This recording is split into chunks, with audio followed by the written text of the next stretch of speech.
Hello and welcome to a bonus mini edition of Oh God What Now with me, Andrew Harrison. Former Health Secretary Matt Hancock appeared before the COVID inquiry this week in what was widely agreed to be a fairly disastrous and self-serving performance.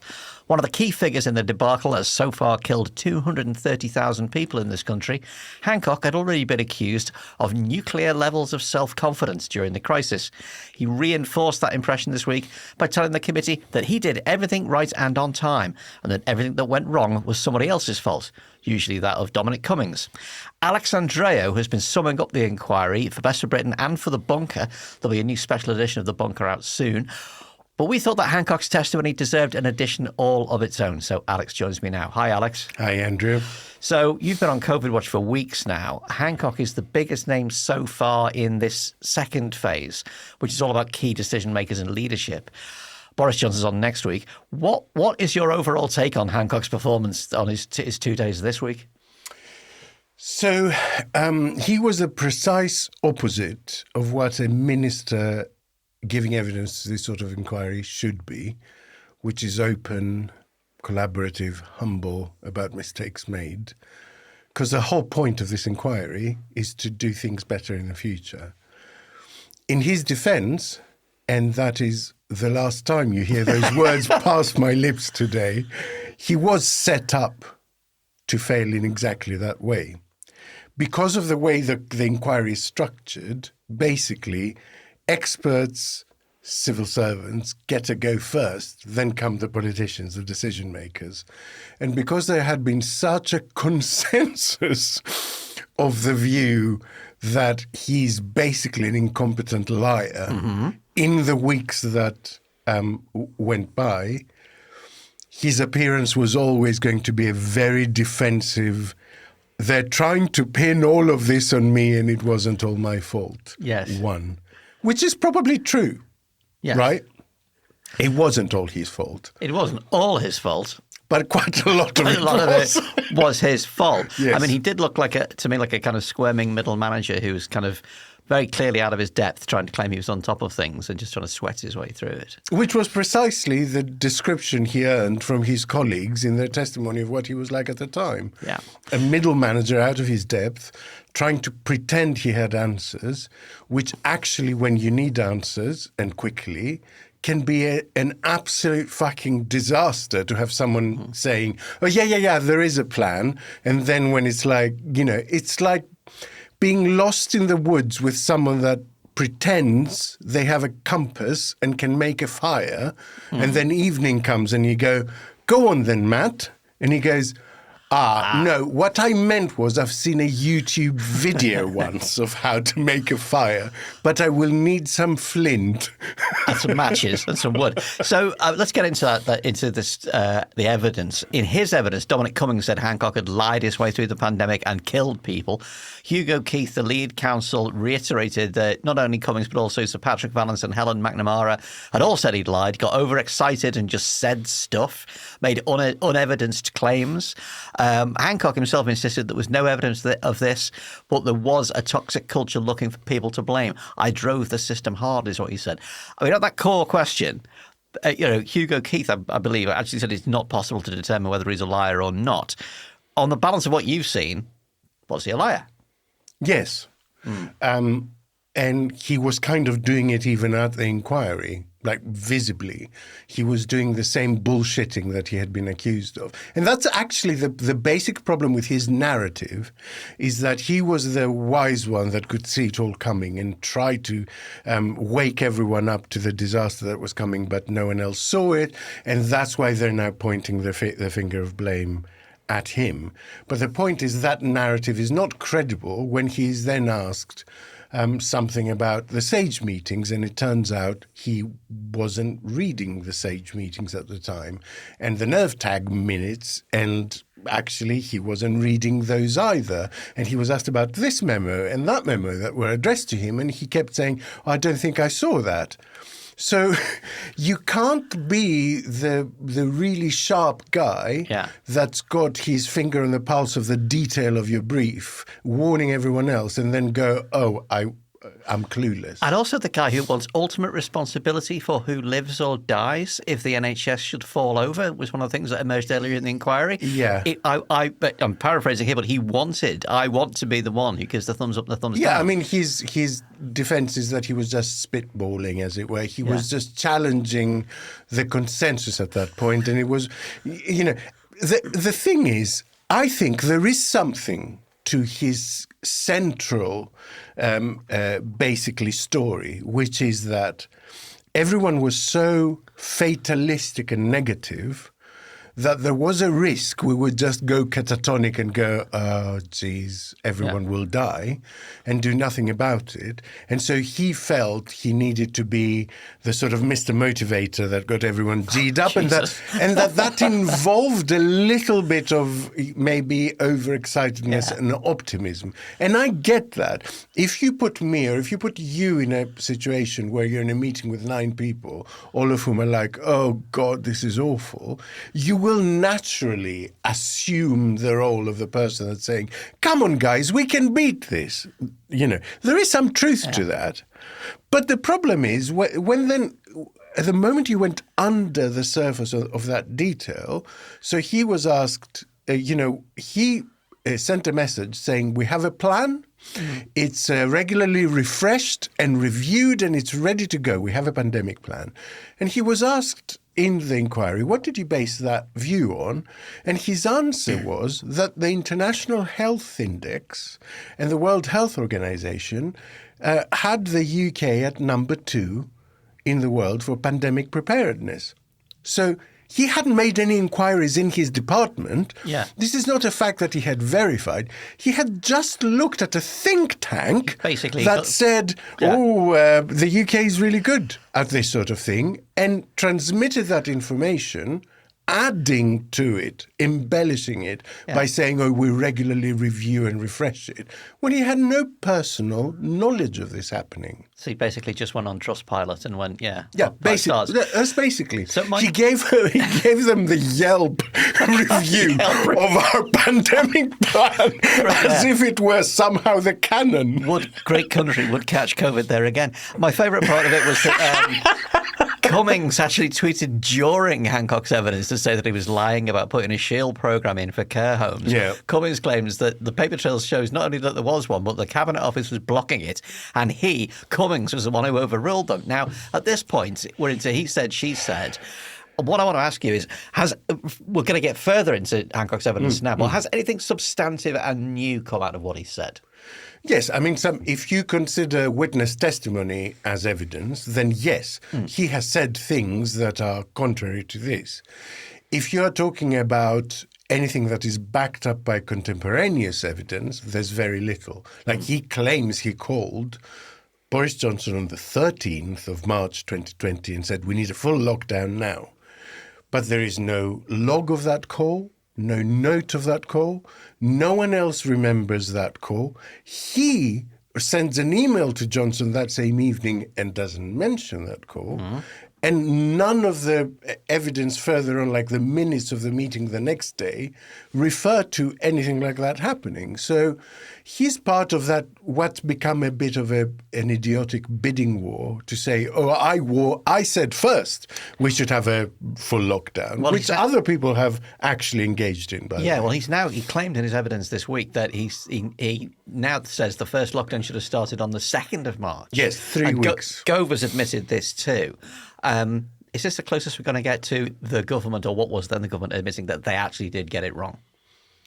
Well, Gove did actually admit that they did get it wrong and that people died, and he apologized. And that is a fundamental contrast between the two, I think, both in terms of witness styles, but also in terms of how smart a politician are they. How capable. Gove is old school, right? Gove would not be out of place in the party of Thatcher. He would have a more minor role, but he's of that ilk. Yeah.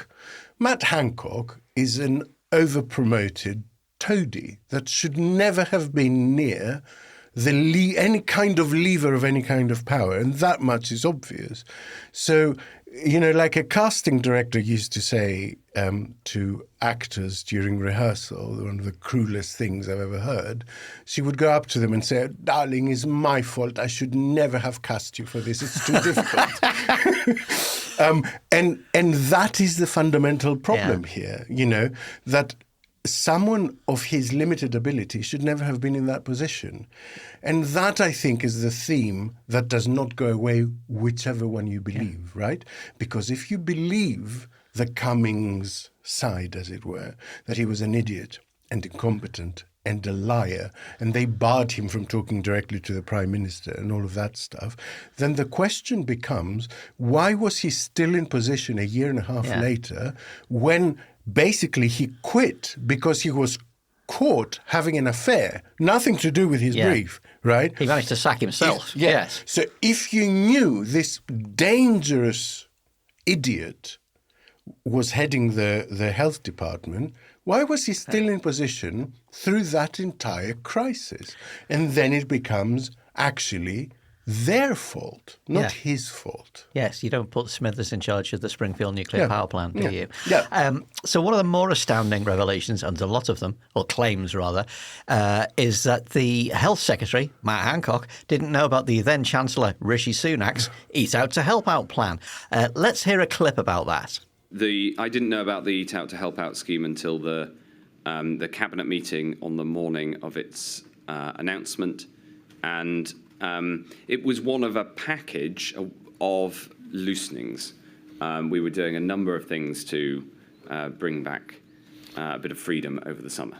As the Secretary of State for Health, had you been told and had you been asked for your view, what would you have said? I don't know.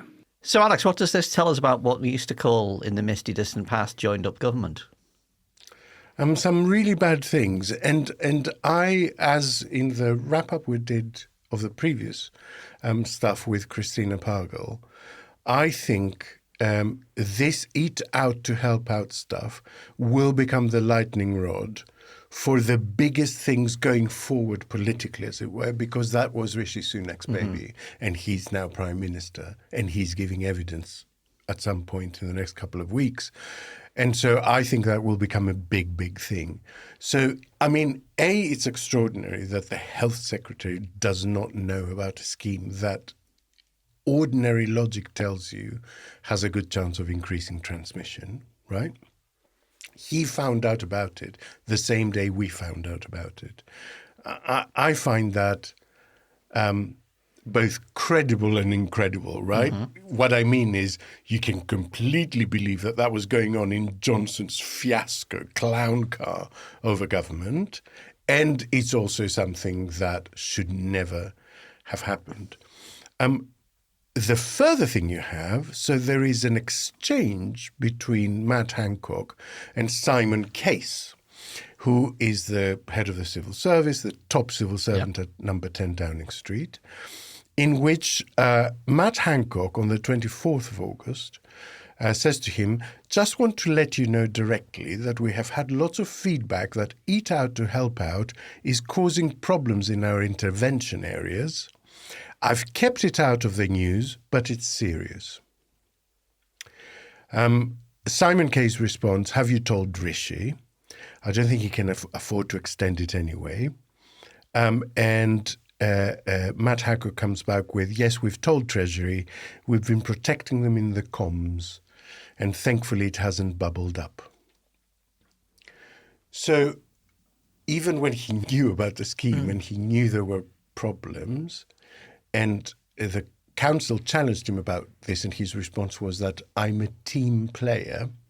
Okay, I want listeners to absorb this thing fully. The person in charge of the health of the nation, the person in charge of securing our good health during a public health crisis, during a pandemic, knew that a scheme which was still running at that point, still had a week to run at that point, was causing infections which would translate to deaths, and kept it out of the news. Not only didn't intervene to stop it, not only didn't, warn against it, but kept it out of the news instead of warning people.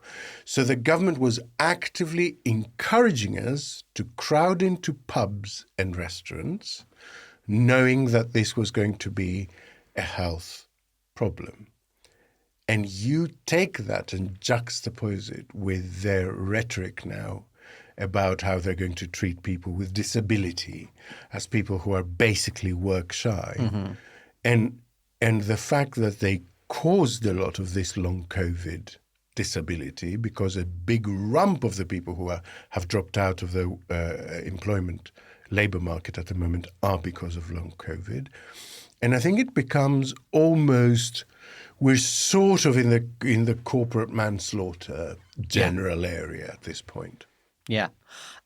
Just on the idea that the Treasury could kind of pull a policy out of its ear in a cabinet meeting, is it normal for branches of government to effectively kind of freelance with their own policy ideas, kind of bring out with a flourish in front of the Prime Minister, look what we're doing? Yeah, maybe as a general rule it's not, but for Treasury it's not unheard of, right? They do stuff like this.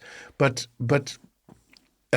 they wouldn't and couldn't have done this without Johnson's okay, right? So that's the key again. You know, we are concentrating on this battle of the smaller personalities, but the point is that the structure is meant so that the person at the top acts as referee, disseminates the information that needs to be disseminated to the right department through his number 10 machine, says no to this person and yes to that person, and makes the decisions, right? And carries the can. So what happened here is that that person, not only was he indecisive, not only was he disinterested, not only was he always leaning towards the side of opening up the economy and personal liberty and all that kind of stuff, which is frankly bollocks in the middle of a pandemic, by the way. You know, and he likes to see himself as Churchillian. But what he's saying now is that he wouldn't have imposed blackouts during the Blitz. Because if people want to sit there and read a book with their lights on, then their block, it's okay for their block to be bombed. Yeah. So that person was not only indecisive, but he was actively making contrasting decisions to different people. So he was saying okay to one person about this thing and okay to the other person about the complete opposite thing. Yeah. I mean, if you're going to be the world king, you have to rule decisively. Yeah, you have to be king. Yeah. We talked about the rancor within number 10. That was palpable from Hancock's evidence. He talked about a toxic number 10 full of deep unpleasantness. Wonder who he's talking about. Let's have a listen to something that refers to that. I can see how, you know, my sense of needing to keep driving the system forward might have had this impact on some people, who, especially those who were more sceptical of the need of the government to act, frankly. We have seen some of the evidence that the same people who are accusing me of overconfidence at the same time we're blocking the action that I was saying we needed. So, in his defence is I was just working everyone too hard because I alone understood the seriousness of the situation. Again, I mean, this is his deposition rather than hard evidence, but does what we know bear that out? In some cases it does, but mostly it doesn't, and nor does his own evidence, to be honest. Because like I said, you can't be the person that's working the hardest and driving everything forward and then go, oh, I didn't start reading nerve tag minutes until the end of March. Yeah. I mean, you know, because in those minutes was the thing about asymptomatic transmission, right? So you needed to know those minutes inside and out in order to make the right decisions. So, but, and what a lot of people have said, and bear with me for a moment, it's a superficially smart position, but I think it's actually very misconceived. A lot of commentators have come out and said the inquiry has lost its way. It's concentrating on the soap opera and the personalities saying, you know, that fucking person, this fucking idiot, and that, you know, and missing the purpose of the inquiry, which is to come up with recommendations to make things better in the future.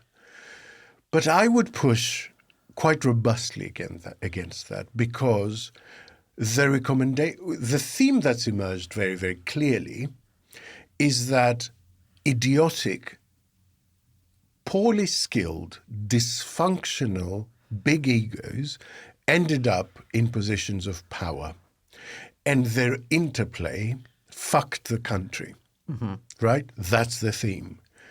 And I think the role of the inquiry is to find ways of the system compensating for the next time something happens and an idiot is in power. Unless you can tell me that this will never happen again. The trend is the opposite at the moment, right? The trend is towards politics getting stupider and more populist rather than better.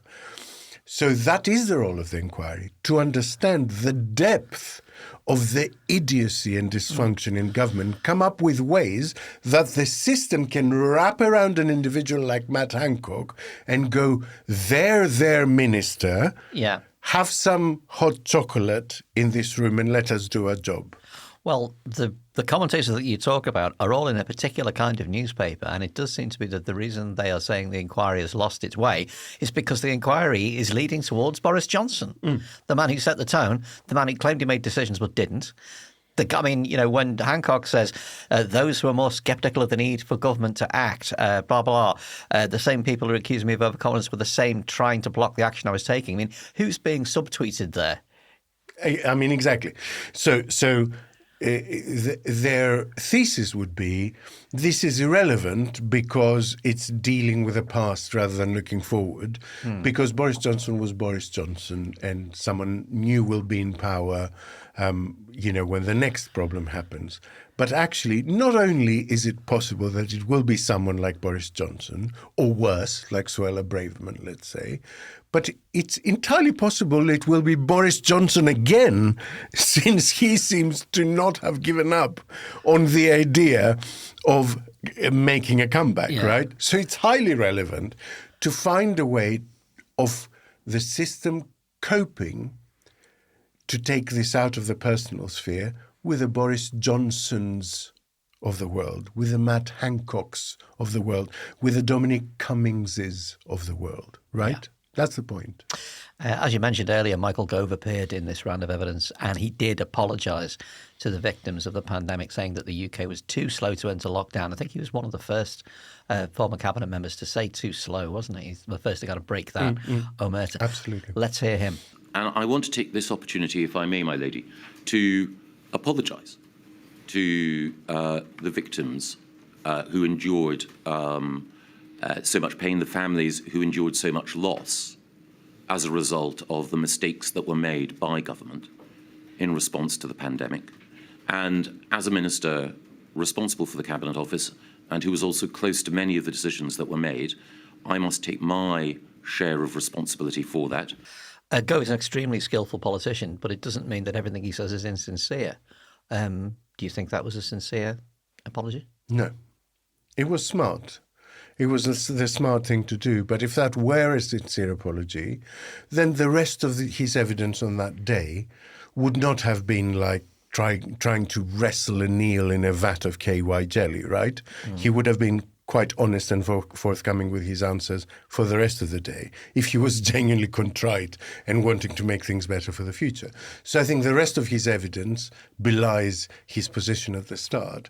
But like I said, his position at the start puts into stark contrast the difference in quality of different politicians, where Gove understands instinctively in his gut as a politician that this is the time for contrition, that what people want to see is someone step up and say, we're all fallible, we're trying to do our best in a very difficult situation, and we may have fucked some things up, we're very sorry.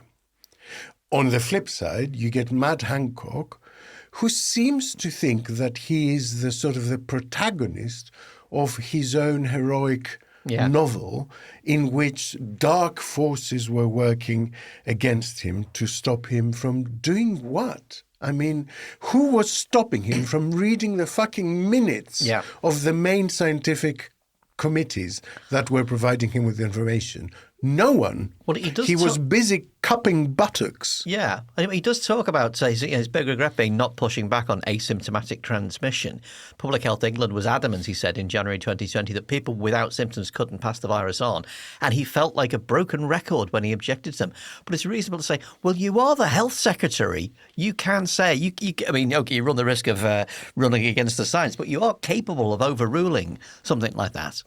So, I mean, not only was the information coming up to him really quite explicit about asymptomatic transmission being a thing, and if Public Health England were misinformed on the issue, it was actually his responsibility to share that information between the different people.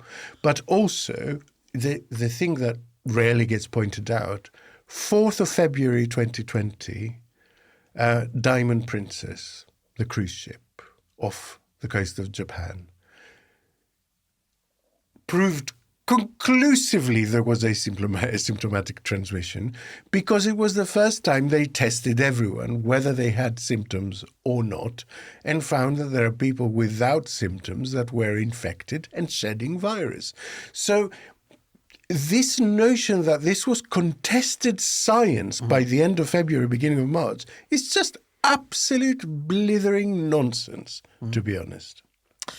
So we've just seen Matt Hancock do the equivalent of one of those whiny apprentice exit interviews where they say, Oh, yes. it's like, I was that's so good. telling Sir Alan how much yeah. I am a top shelf player, Sir yeah. Alan, and, if it's too good for you, then that's your problem, Sir Alan, is what we've just seen. Yeah. Next up, Boris Johnson. Next week, is it? Next week, yes. I think he's scheduled in for Wednesday and Thursday, 2 whole days, just him. There are more people to come. We don't know when they will appear. So, I mean, the status of Simon Case's health remains unclear. Maybe he will recover just in time to give evidence to the inquiry. Maybe he won't. And Rishi Sunak, of course, will also give evidence. So, quite a big one coming up. But we don't have to wait for the final words to come in before a judgment is made. What are your interim findings as the interim judge, Alex, of what we're seeing so far? Not only don't we have to wait, we pretty much know exactly what Johnson's evidence will be, right? Mm-hmm. Because his defense was foreshadowed by Michael Gove. In fact, it was probably given to him by Michael Gove, if that makes sense. Michael Gove did a big thing of saying, if you're watching Boris, this is the way to deal with it. And the answer is this, that, his learning style, his leading style is one of wanting a discursive one, of wanting, challenging the consensus and wanting this big idea to play out against this big idea in the room and see which one has merit, basically. And that's what his defense will be. His interpretation of all the indecision, the dithering, the oscillation that he's been accused of will be to say, no, that's just me testing the validity of these theories. It's just my style to challenge people, to pretend to be an innocent, to pretend I don't understand this, explain it to me like I'm a 3-year-old. That will be, I absolutely guarantee you, that will be his view.